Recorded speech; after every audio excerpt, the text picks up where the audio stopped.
नमस्कार मित्रों, जैसा कि दीनदयाल उपाध्याय गोरखपुर विश्वविद्यालय गोरखपुर के बीए फिफ्थ सेमेस्टर एग्जामिनेशन 2023-24 के अंतर्गत इतिहास विषय का अनिवार्य प्रश्न पत्र HIS 301 का प्रश्न पत्र हो चुका है। उसका आंसर की मैं जारी भी कर चुका हूं और उससे संबंधित जो वीडियो मैं बनाया था उनमें से मैक्सिमम प्रश्न 40+ प्रश्न मिले भी थे। आप लोगों ने कमेंट किया था कि सर जो ऑप्शनल पेपर HIS 302 और 303 है उससे संबंधित 303 का पाठ्यक्रम का शीर्षक जो है भारत का सामाजिक सांस्कृतिक और आर्थिक इतिहास 1200 ईस्वी से लेकर 1700 ईस्वी तक है पर वीडियो बनाइए। तो आइए आज मैं इस वीडियो में संपूर्ण पाठ्यक्रम को सम्मिलित करने का प्रयास किया हूं और साथ ही साथ महत्वपूर्ण प्रश्नों को भी आपको बताने का प्रयास किया हूं। यदि आप चैनल पर नए हैं तो चैनल को लाइक, शेयर और सब्सक्राइब करना न भूलें। Study by Biren sir channel है, आप लोग इसे सब्सक्राइब करें, लाइक शेयर करें। Study by Birendra sir channel. आप लोगों को जो परीक्षा से संबंधित कोई भी दिक्कत है आप लोग उसे बताएं। तो आइए शुरू करते हैं। पहला जो यूनिट वाइज मैं बनाने का प्रयास किया हूं तो पहला यूनिट जो आप लोगों का है वह है प्रथम यूनिट में सल्तनत काल के दौरान सामाजिक स्थिति। दूसरा टॉपिक है अलाउद्दीन खिलजी की बाजार नियंत्रण एवं राजस्व व्यवस्था। तीसरा यूनिट है भारत में सूफीवाद और भक्ति आंदोलन। चतुर्थ टॉपिक जो यूनिट है वह है सल्तनत काल में महिलाओं की स्थिति। और पांचवा यूनिट है मुगल काल के दौरान भू राजस्व प्रणाली। और छठा है मुगल काल के दौरान व्यापार और वाणिज्य। और सातवां मुगल काल के दौरान बैंकिंग प्रणाली का विकास। और आठवां और अंतिम यूनिट आप लोगों का है मुगल काल में उद्योगों का विकास। तो आइए शुरू करते हैं। पहला प्रश्न आप लोगों के लिए है दिल्ली में कुतुब मीनार की नींव इनमें से किसने रखी। तो इस प्रश्न का जो आंसर है कुतुबुद्दीन ऐबक है। आप लोग जानते ही हैं कि दिल्ली सल्तनत की स्थापना 1206 ईस्वी में होती है और 1206 ईस्वी में मोहम्मद गौरी की मृत्यु हो जाती है। पंजाब में निवास करने वाले खोखर जनजाति ने उसकी हत्या कर दिया। उसके बाद कुतुबुद्दीन ऐबक दिल्ली के सल्तनत पर स्थापित हुआ और वह दिल्ली न रहकर लाहौर से ही शासन सत्ता चलाया। और कुतुब मीनार की नींव कुतुबुद्दीन ऐबक ने डाली। और साथ ही साथ कुतुबुद्दीन ऐबक के जो महत्वपूर्ण कार्य रहे उसमें आप लोग देख लेंगे कि सबसे पहली बात इसे गुलाम वंश का संस्थापक भी जाना जाता है कुतुबुद्दीन ऐबक को। और साथ ही साथ अगर इसकी राजधानी की बात होगी तो इसकी राजधानी कहाँ थी तो लाहौर थी। इसकी राजधानी कहाँ थी लाहौर थी। और साथ ही साथ कुतुबुद्दीन ऐबक को जो उपनाम दी गई थी उसमें था लाख बख्श यानी कि लाखों का दान देने वाला, पील बख्श हाथियों का दान देने वाला और कुरान ख्वा। जबकि मिनहाज उस सिराज ने ऐबक को हातिम द्वितीय कहा है और मोहम्मद गौरी ने इसे मलिक और सिपहसालार की उपाधि दी थी। तो आप लोग इसे तैयार कर लीजिए। अगला प्रश्न स्क्रीन पे आप देख ही रहे हैं। दूसरा प्रश्न है किस शासक ने जीतल नामक तांबे के सिक्के जारी किए। तो तांबे के सिक्के तो दिल्ली सल्तनत में इल्तुतमिश जो था वह मुद्रा व्यवस्था में व्यवस्थित कार्य किया और उसने चांदी का टंका चलाया था। टंका जो था वह चांदी का होता था और साथ ही साथ उसने तांबे का जीतल चलाया था। तांबे के सिक्के जो चलाया था उसे कहा जाता था जीतल। तो यहाँ से भी बार बार प्रश्न बनता है कि किस सुल्तान या किस शासक ने तांबे का जीतल और टंके चांदी का जारी किया तो इल्तुतमिश। और इल्तुतमिश ने जो चांदी का टंका और जीतल तांबे का जहाँ से बनता था उस पर टकसाल का नाम भी लिखा जाता था। तो ये भी प्रश्न बन सकता है कि किस सुल्तान ने टकसाल में निर्गत सिक्कों पर टकसाल का शहर का नाम अंकित करवाने की व्यवस्था किया, तो वो भी होगा जो वह इल्तुतमिश होगा।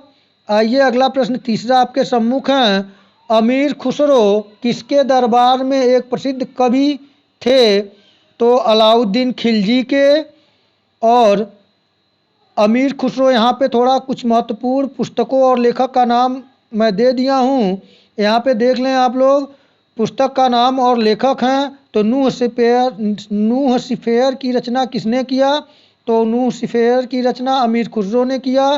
तुगलकनामा किसने लिखा? अमीर खुसरो ने। और खजाइन उल फुतूह किसने लिखा? अमीर खुसरो ने। तो इन पुस्तकों का नाम आप लोग तैयार कर लेंगे।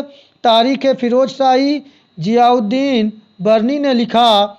और यहीं पूछा जाता है फुतुहात फिरोज शाही, तो फिरोज शाह तुगलक ने लिखा। तो आप लोग इसे तैयार कर लें।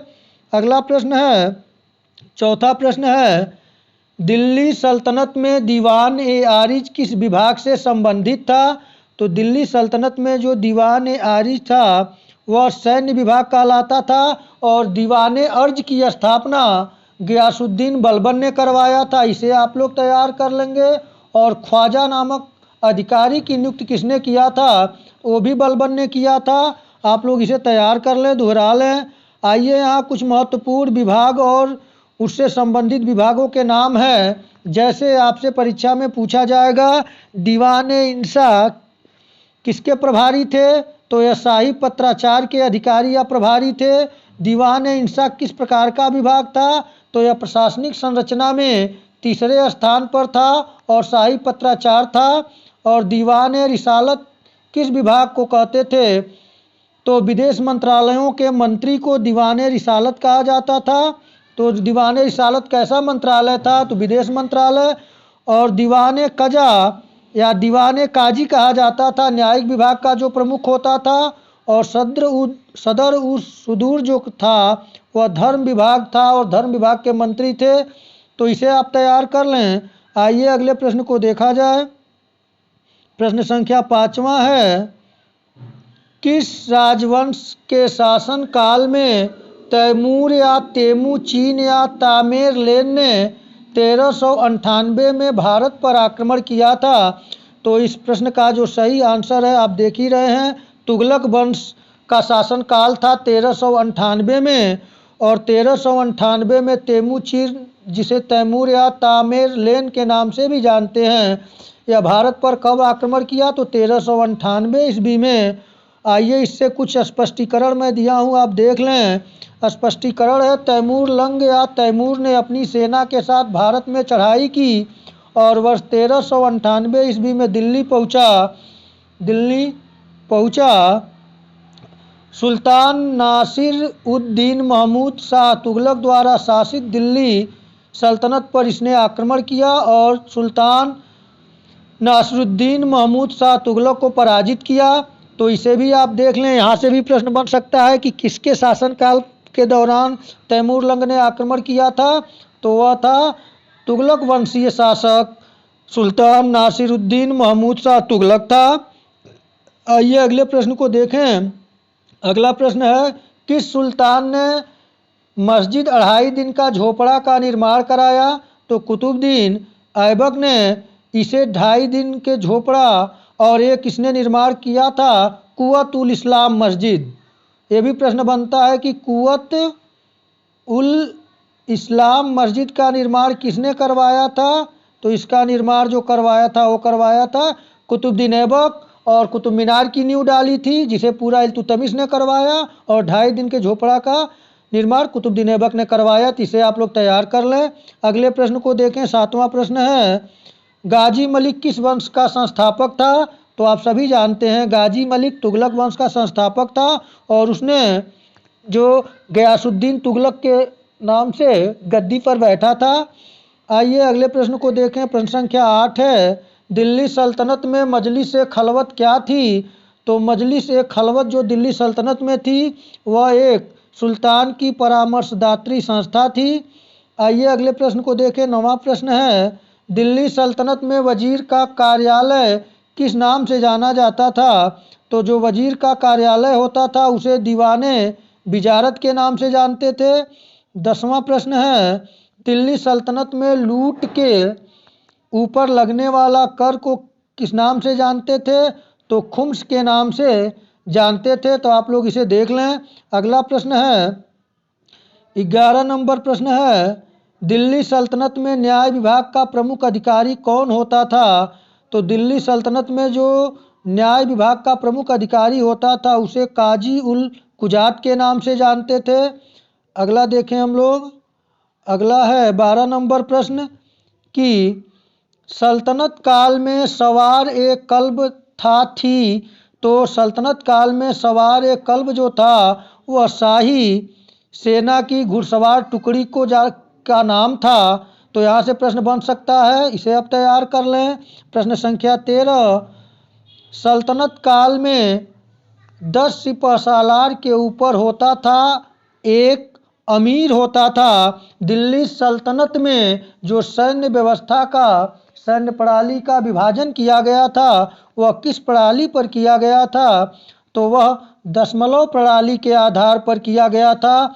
उसमें सर एक खेल के अंतर्गत 10 अश्वारोही होते थे, यानी कि एक सर खेल बराबर 10 अश्वारोही या 10 अश्वारोही बराबर एक सर खेल और 10 सर खेल बराबर एक सिपह सालार होता था और 10 सिपह सालार बराबर, यहाँ पे दिया है जो प्रश्न दिया ही है, 10 सिपह सालार बराबर एक अमीर होता था और 10 अमीर बराबर एक मलिक होता था और 10 मलिक बराबर एक खान होता था। तो सबसे छोटा सर खेल और सबसे बड़ा खान, आप इसे दशमलव प्रणाली पर आधारित सैन्य व्यवस्था था दिल्ली सल्तनत का। तो इसे आप लोग तैयार कर लेंगे। यहाँ से निश्चित तौर से प्रश्न बनना ही बनना है। अगले प्रश्न को देखें। प्रश्न संख्या 14 पूछा गया था, फारसी काव्य शैली सबक हिंदी अथवा हिंदुस्तानी शैली के जन्मदाता थे। तो यह जन्मदाता जो हिंदुस्तानी या सबक हिंदी या फारसी काव्य शैली के जन्मदाता जो थे वे थे अबुल हसन अमीर खुसरो। अमीर खुसरो के बचपन का नाम जो था वह अबुल हसन था। तो कभी कभी यहाँ से भी प्रश्न बन सकता है कि अमीर खुसरो के बचपन का नाम क्या था? तो अबुल हसन था। और अमीर खुसरो को तूतिए हिंद के नाम से भी जाना जाता है।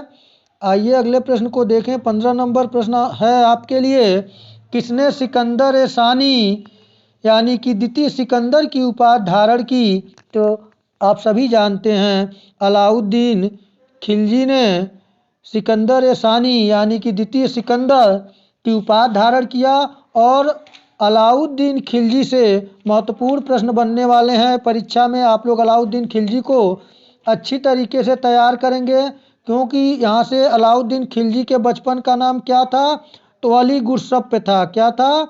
अली गुरसप पे इसका नाम था। आप लोग तैयार कर लेंगे। इसको भी यहाँ से भी बार बार प्रश्न बनते हैं कि अली गुरसप किसके बचपन का नाम था? तो अलाउद्दीन खिलजी के। और अलाउद्दीन खिलजी को किसने विश्व का सुल्तान, युग का विजेता और जनता का चरवाहा करके संबोधित किया है? तो अमीर खुसरो ने। तो आप लोग इसे तैयार कर लें। अमीर खुसरो इनके दरबारी कवि थे। आइए अगले प्रश्न को देखें। अगला प्रश्न है, सिक्कों पर खलीफा का नायब खुदवाने वाला भारत का प्रथम सुल्तान था। तो सिक्कों पर खलीफा का नायब खुदवाने वाला भारत का प्रथम सुल्तान था फिरोज शाह तुगलक। फिरोज शाह तुगलक भी बहुत महत्वपूर्ण हैं। आप लोग फिरोज शाह तुगलक से भी तैयार कर लेंगे, क्योंकि फिरोज शाह तुगलक जो शासक रहा उसने भारत में नगरों का स्थापना अधिक मात्रा में किया था। साथ ही साथ उसने भारत में नहरों की जाल भी बिछा दिया था। इसलिए सबसे अधिक दासों की संख्या जो थी वो फिरोज शाह तुगलक के शासनकाल में ही थी। इसलिए आप लोग फिरोज शाह तुगलक को भी अच्छे तरीके से दोहरा लीजिएगा। 7वां प्रश्न है, खालसा भूमि किसके नियंत्रण में थी? तो जो खालसा भूमि होती थी सीधे राज्य के नियंत्रण में यानी सुल्तान के नियंत्रण में होती थी, और सबसे अधिक दिल्ली सल्तनत के सुल्तानों में खालसा भूमि में वृद्धि करवाया था तो वह था अलाउद्दीन खिलजी। अगला प्रश्न है, सैयद उस सलातीन की उपाधि किसने धारण की? तो सैयद उस सलातीन की उपाधि फिरोज शाह तुगलक ने धारण किया था। प्रश्न संख्या 19 है, दीवाने बंदगान की स्थापना किसने किया था? तो दीवाने बंदगान की स्थापना जो किया था वह फिरोज शाह तुगलक ने किया था। फिरोज शाह तुगलक को आप अच्छी तरीके से पढ़ लीजिएगा क्योंकि यहाँ से बार बार प्रश्न पूछा गया है। और जो दीवाने बंदगान होता था यह कौन सा विभाग था? तो यह दास या गुलामों का, दासों का विभाग था। दासों की देख रेख की व्यवस्था होती थी, दासों या गुलामों। तो आप लोग इसे देख लेंगे। और यहीं से बार बार गुलामों का गुलाम किसको कहते हैं? तो इल्तुतमिश को। तो आप लोग इसे तैयार कर लेंगे। कुतुबुद्दीन ऐबक किसका गुलाम था? तो मोहम्मद गौरी का। ये सब प्रश्न आप दोहराते रहिएगा, दोहरा लीजिए। 2 दिन का समय है, आप अच्छे तरीके से पेपर दीजिएगा, पेपर आपका अच्छा हो। 20वां प्रश्न है, किसे बगदाद के खलीफा ने मंसूर स्वीकृति पत्र मानाभिषेक पत्र प्रदान किया? तो इल्तुतमिश को। आप लोग इसे देख लेंगे। प्रश्न संख्या 21 है, दिल्ली सल्तनत का पहला सुल्तान कौन था जिसने द्वाब के आर्थिक महत्व को समझा? तो इल्तुतमिश। अगले प्रश्न को देखें, 22 नंबर प्रश्न है, चंगेज खां के अधीन मंगोलों ने किसके शासनकाल में भारत पर आक्रमण किया? तो इल्तुतमिश के शासनकाल में। वो तो इल्तुतमिश अपने चालाकी से नवोदित दिल्ली सल्तनत को बचा लिया था। प्रश्न संख्या 23 पूछा गया था, दिल्ली का कौन सा सुल्तान मंगोल के सबसे अधिक आक्रमण का सामना किया? तो अलाउद्दीन खिलजी ने। मंगोलों का सबसे अधिक आक्रमण अलाउद्दीन खिलजी के समय में हुआ था और अलाउद्दीन खिलजी ने मंगोलों का सफलतापूर्वक सामना किया। वह एक योग्य शासक था। बाजार नियंत्रण की व्यवस्था किसने किया था? तो अलाउद्दीन खिलजी का बाजार नियंत्रण। बार बार यहाँ से प्रश्न बनते हैं। और अलाउद्दीन खिलजी सीरी किले का भी निर्माण कराया था और साथ ही साथ अलाउद्दीन खिलजी ये सीरी के किला का निर्माण करवाया, हजार स्तून महल का निर्माण करवाया और साथ ही साथ अलाई दरवाज़ा का निर्माण किया जो कुतुब मीनार का प्रवेश द्वार है। आइए अगला प्रश्न जो है 24 नंबर प्रश्न है, सल्तनत काल में फयाजिल का अर्थ था? तो सल्तनत काल में फयाजिल का अर्थ होता था इक्तेदारों द्वारा सरकारी खजाने में जमा की जाने वाली अधिशेष राशि को फयाजिल कहते थे।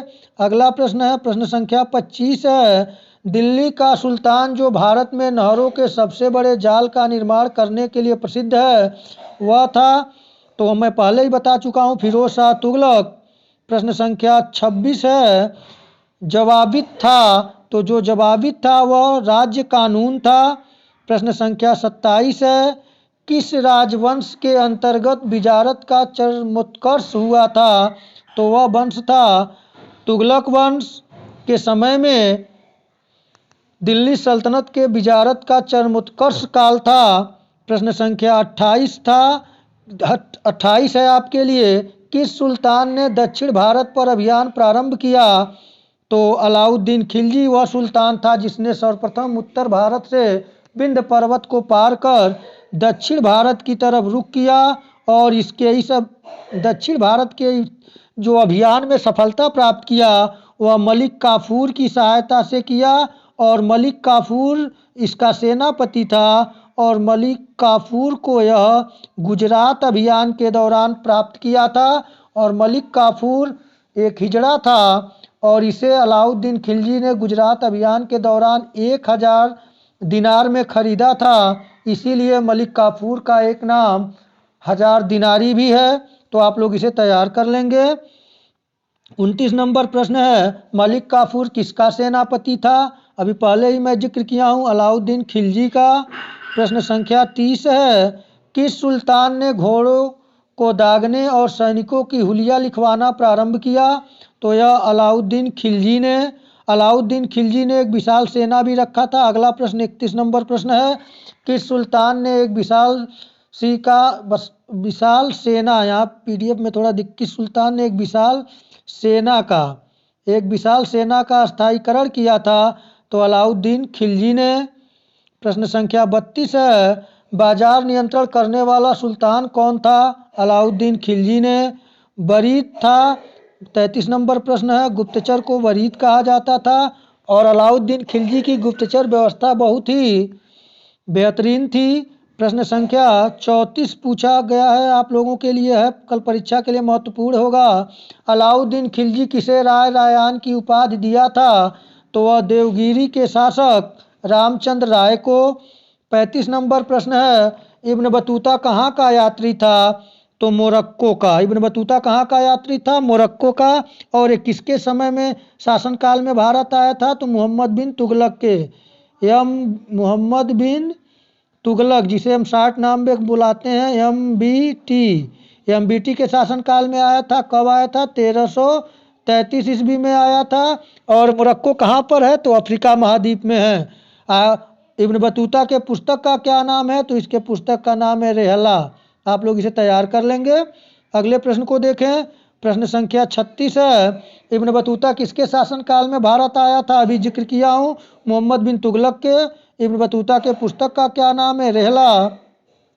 किस भाषा में है? तो ये तुर्की भाषा में है। आप लोग इसे तैयार कर लेंगे। अगला प्रश्न देखिए, दिल्ली के किन सुल्तानों ने, यहाँ पे किंग हो गया है, किंग नहीं है, दिल्ली के किन सुल्तानों ने भू राजस्व 50% तक वसूल किया? तो अलाउद्दीन खिलजी और मोहम्मद बिन तुगलक ने। अगला प्रश्न है 39 नंबर, आगरा शहर की स्थापना किसने करवाया था? तो आगरा शहर की स्थापना सिकंदर लोदी ने 1504 ईस्वी में करवाया था। अगला प्रश्न है, किस सुल्तान ने गुलरुखी उपनाम से कविताएं लिखता था? तो सिकंदर लोदी गुलरुखी उपनाम से कविताएं भी लिखता था, एक कविताओं का बड़ा शौकीन था। और सिकंदर लोदी ने एक आयुर्वेदिक ग्रंथ फरहंगे सिकंदरी का अनुवाद करवाया था। फरहंगे सिकंदरी नाम से एक आयुर्वेदिक ग्रंथ का निर्माण करवाया था अपने नाम के अनुसार, फिर फरहंगे सिकंदरी। तो आप लोग इसे तैयार कर लेंगे। अगला प्रश्न है 41 नंबर, किस सुल्तान ने सांकेतिक मुद्रा का प्रचलन किया था? तो मोहम्मद बिन तुगलक ने तांबे का सांकेतिक मुद्रा चलवाया था। प्रश्न संख्या 42 है, दीवाने अमीर कोही की स्थापना किया? तो दीवाने अमीर कोही की स्थापना मोहम्मद बिन तुगलक ने किया। और यहाँ से प्रश्न बन सकता है, दीवाने अमीर कोही किस विभाग को कहते थे? तो ये कृषि विभाग था। यह कौन सा विभाग था? कृषि विभाग था। आप लोग इसे तैयार कर लें। अगला प्रश्न है 43 नंबर प्रश्न है, दोआब में कर वृद्धि किस सुल्तान ने किया? तो मोहम्मद बिन तुगलक ने।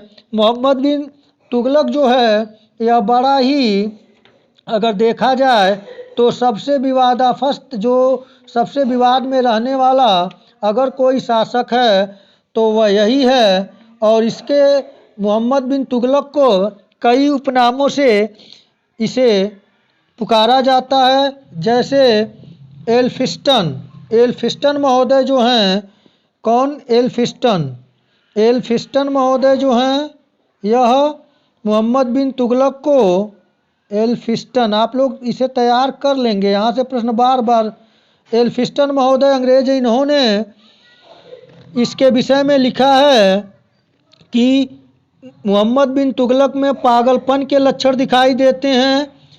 स्मिथ महोदय कहते हैं कि मोहम्मद बिन तुगलक का व्यक्तित्व विरोधी तत्वों का सम्मिश्रण था और इसे रक्तपिचासु शासक के नाम से भी जाना जाता है। लेकिन अगर देखा जाए तो मोहम्मद बिन तुगलक सबसे पढ़ा लिखा और योग्य सुल्तान था। अगला प्रश्न है 44 नंबर, किस सुल्तान ने राजधानी दिल्ली से दौलताबाद स्थानांतरित किया था? तो मोहम्मद बिन तुगलक ने। प्रश्न संख्या 45 है, तुर्कान चहलगामी को किसने समाप्त किया? तो गयासुद्दीन बलबन ने। और यहीं से प्रश्न बनता है कि तुर्कान चहलगामी को किसने बनाया था? तो इल्तुतमिश। खुद गयासुद्दीन बलबन भी उस तुर्कान चहलगामी का सदस्य था और तुर्कान चहलगामी 40 तुर्क अमीरों का दल था, जिसके बल पर इल्तुतमिश ने अपने शासन को सुदृढ़ीकरण दिया। लेकिन इल्तुतमिश के मृत्यु के बाद यह तुर्कान चहलगामी के सदस्य निरंकुश हो गए और सत्ता के लिए युद्ध करने लगे और गयासुद्दीन बलबन ने इनका दमन किया।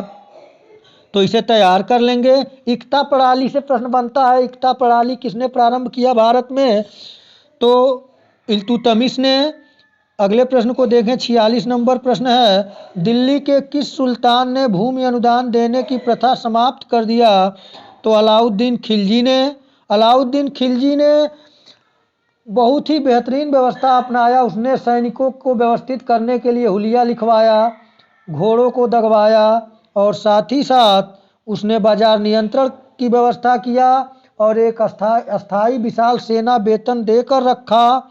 तो इसे आप लोग देख लेंगे। अगला प्रश्न है 47 नंबर की सल्तनत काल में नगरों की सबसे अधिक स्थापना किसने किया?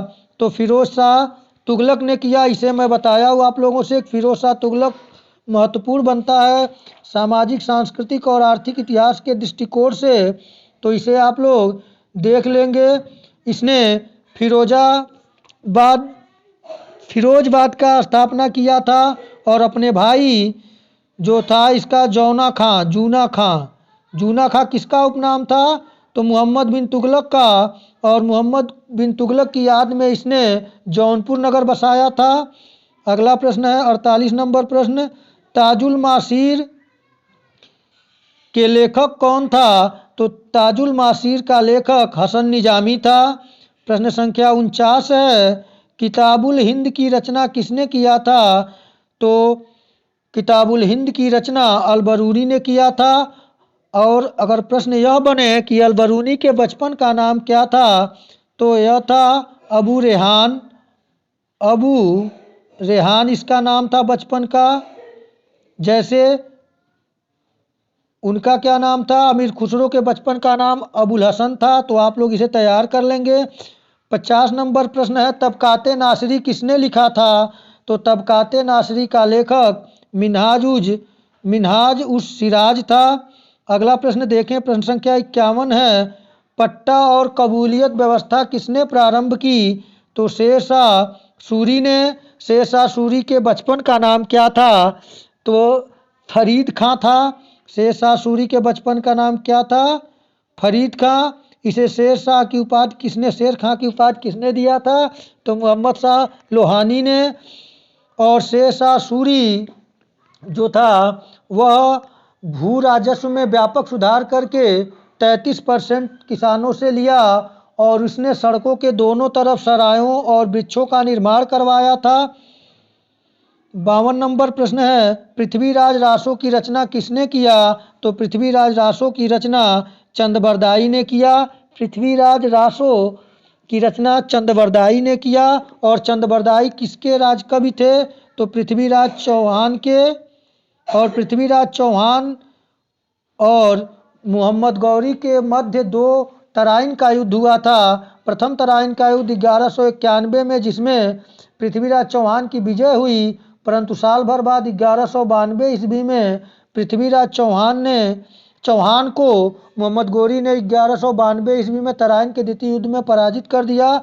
और यहाँ से प्रश्न ये भी बनता है कि पृथ्वीराज चौहान का मूल नाम क्या था? तो पृथ्वीराज तृतीय नाम था और इन्हें राय पिथौरा के नाम से भी जाना जाता है। और यही प्रश्न बनता है, पृथ्वीराज विजय किसने लिखा? तो पृथ्वीराज विजय के रचनाकार जयानक भट्ट हैं। आप लोग इसे भी तैयार कर लेंगे, देख लेंगे, प्रश्नों को अच्छे तरीके से पढ़कर आंसर दीजिएगा। अगला प्रश्न है 53 नंबर कि भारत में चिश्तिया सूफी सिलसिले का प्रतिपादन कौन किया था? तो ख्वाजा मोइनुद्दीन चिश्ती ने किया था।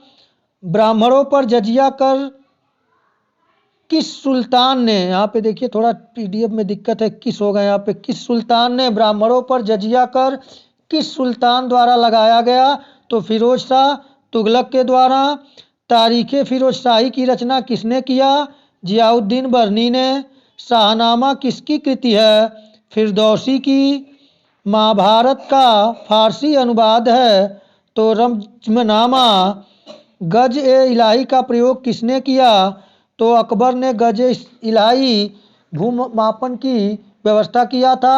और बिस्सा नामक, आप लोग बताएं, कमेंट के माध्यम से बताइएगा, बिस्वा नामक भू राजस्व भूमि मापन की इकाई किसने लगवाया था?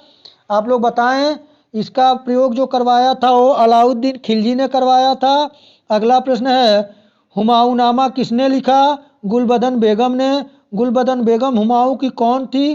तो बहन थी। प्रश्न संख्या 60 है, मनसबदारी व्यवस्था किसने प्रारंभ किया? अकबर ने। आप लोग अकबर से संबंधित प्रश्नों को अच्छे तरीके से तैयार कर लेंगे, रिवीजन कर लेंगे। यहाँ से बार बार प्रश्न पूछा जाते हैं और पूछा जाएगा, इसलिए आप लोग तैयार कर लें। अगला प्रश्न है, शालीमार बाग और निशांत बाग का निर्माण किसने करवाया था? तो जहांगीर ने। आप लोग जहांगीर को भी अच्छे तरीके, जहांगीर के बचपन का नाम क्या था? तो जहांगीर के बचपन का नाम क्या था? सलीम। क्यों सलीम था? क्योंकि अकबर को पुत्र नहीं हो रहा था। अकबर ने शेख सलीम चिश्ती की दरगाह पर पत्नी जोधाबाई के साथ बिना जूते चप्पल को पहन कर गया था और वहाँ पे माथा टेका और इसे पुत्र की प्राप्ति हुई, इसीलिए उनके नाम से इसने सलीम नाम रखा। जहांगीर का नाम सोने की जंजीर, न्याय की जंजीर से भी आता है। उसने सोने का एक घंटी और जंजीर लगवाया था, जिसे भी कोई समस्या होती थी, जो न्याय फरियादी होता था वह आकर जंजीर को खींचता था, घंटी बजती थी, जहांगीर उपस्थित होता था। तो न्याय का जंजीर का संबंध किससे? जहांगीर से। शालीमार बाग और निशांत बाग किसका निर्माण किसने करवाया? जहांगीर ने। अगला प्रश्न भी जहांगीर से ही संबंधित है। मनसबदारी व्यवस्था में 2 अस्पा सिंह अस्पा प्रणाली किसने शुरुआत की? जहांगीर ने। और यहीं से अगर प्रश्न यह पूछे कि मनसबदारी व्यवस्था में माहवारी वेतन देने की व्यवस्था की शुरुआत किसने किया? तो शाहजहां ने। अगला प्रश्न है, कौन सुल्तान स्वयं को नायब खुदाई कहता था? तो गयासुद्दीन बलबन। सजदा और पैबोस ईरानी परंपरा किसने प्रारंभ किया? गयासुद्दीन बलबन ने। बलबन को भी आप लोग देख लेंगे। बलबन ने रक्त और लौह की नीति का भी प्रतिपादन किया था। और ईरानियों का प्रमुख त्यौहार नौरोज भारत में किसने मनाना प्रारंभ करवाया? गयासुद्दीन बलबन ने। अगला प्रश्न है, शेरशाह सूरी का मकबरा स्थित है सहसराम में, कहीं कहीं देता है सासाराम में, तो आप लोग तैयार कर लेंगे। अगला प्रश्न, किस सुल्तान के सिक्के पर हिंदू देवी लक्ष्मी की आकृति का अंकन है? तो मोहम्मद गौरी का एक अन्य नाम था मोहम्मद बिन शाम। क्या नाम था? मोहम्मद बिन शाम। आप लोग इसे भी तैयार कर लें, कहीं कभी कभी उपनाम भी पूछ दिया जाता है। अगला प्रश्न है 68 नंबर, खानकाह क्या था? तो खानकाह सूफी संतों का निवास स्थान था। सूफी महिला हैं तो राबिया जो हैं वो सूफी महिला हैं। अगला प्रश्न 70 नंबर प्रश्न है, भारत में सुहरावर्दी सिलसिला के संस्थापक थे? तो भारत में जो सुहरावर्दी सिलसिला सूफियों का चला उसके संस्थापक शेख बहाउद्दीन जकारिया थे।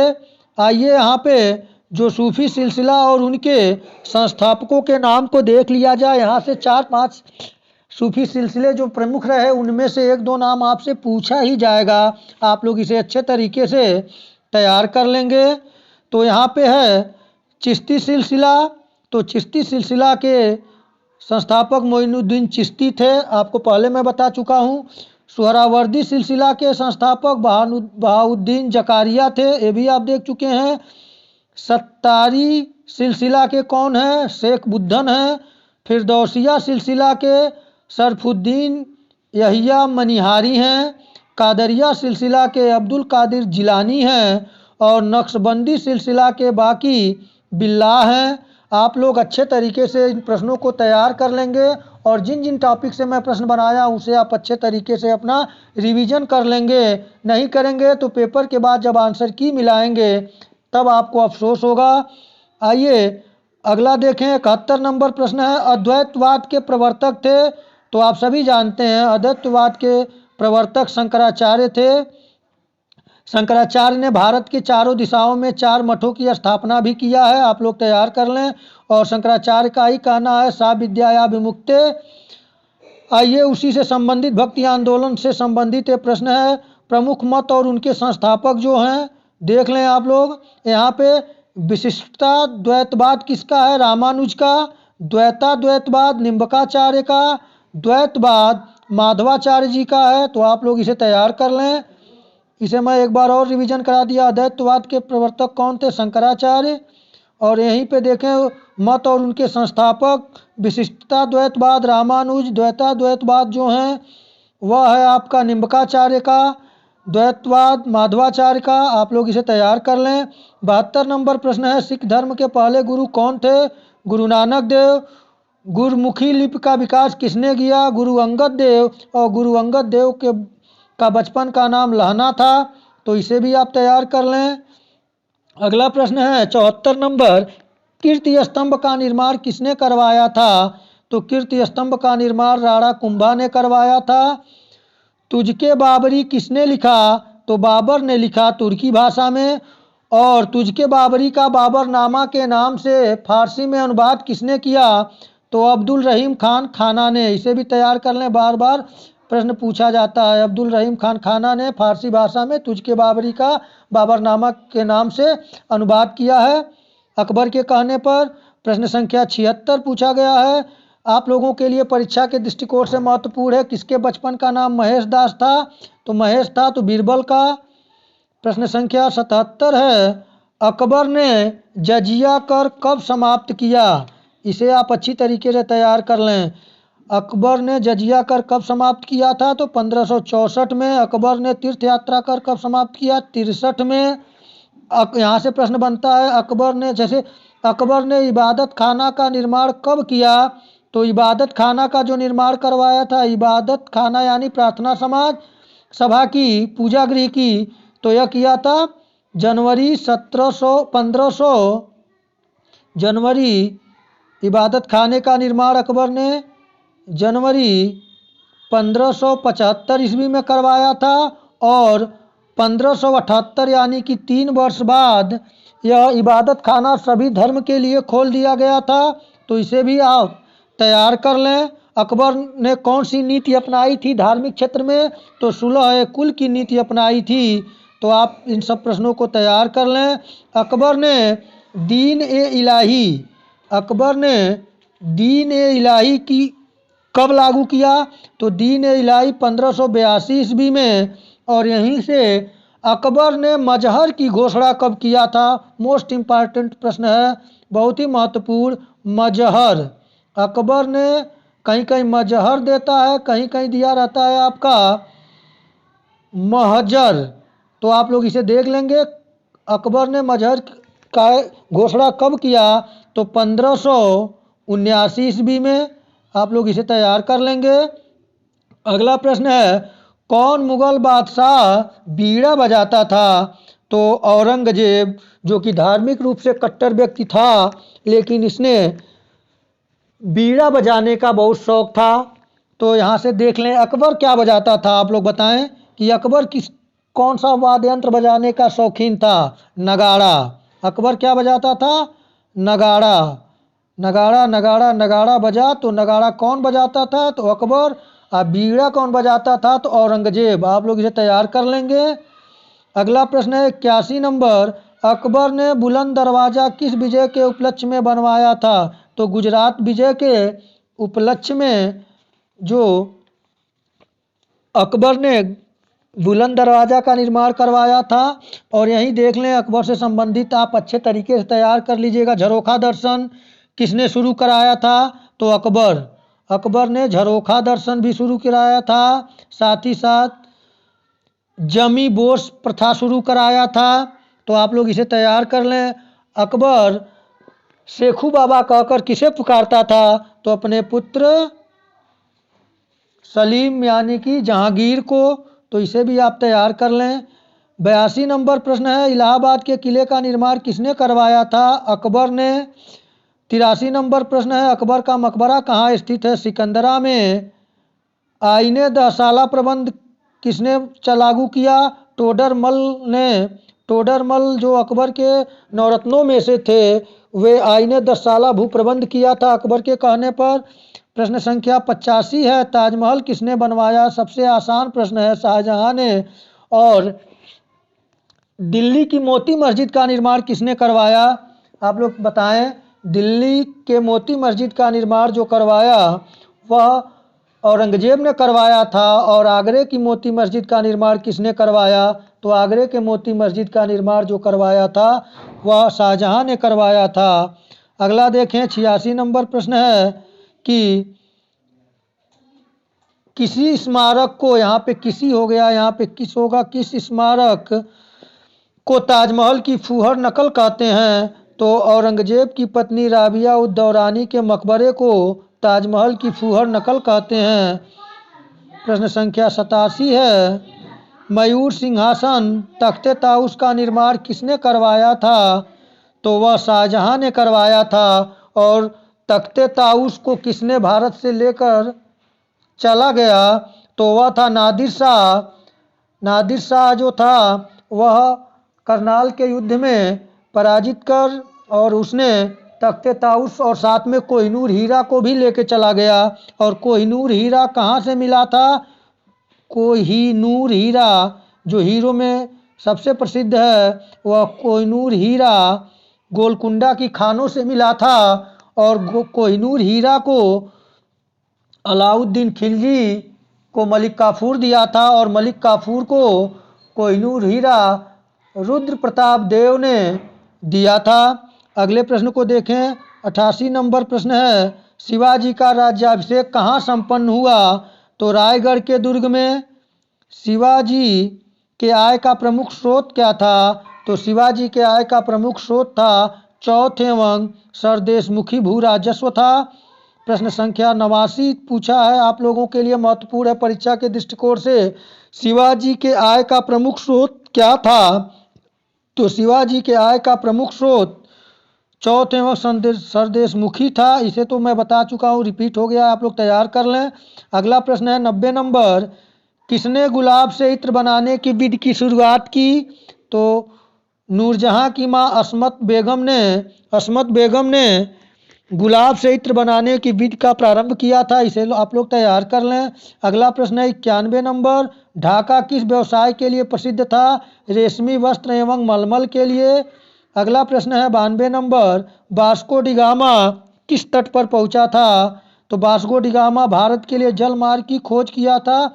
1498 ईस्वी में यह केरल के कालीकट तट पर पहुंचा था। उस समय कालीकट का जो शासक था वह था जमोरिन ने इसका स्वागत किया था।